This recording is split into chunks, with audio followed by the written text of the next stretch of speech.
Did you know Anjeer figs are non-vegetarian? Yes, this fruit, what you call figs, is a Non-vegetarian. Why?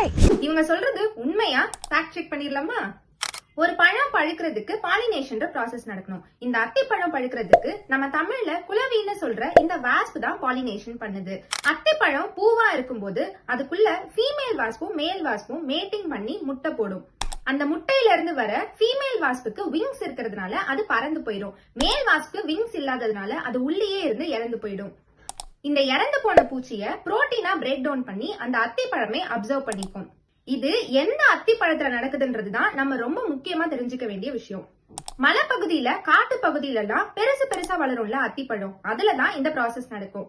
நம்ம காமனா super மார்க்கெட்லயோ கடையிலயோ வாங்குற அத்திப்பழத்துல இந்த process நடக்காது. ஏன்னா அதெல்லாம் பார்த்தனோகார்பிக் ஃப்ரூட்ஸ் சொல்றாங்க.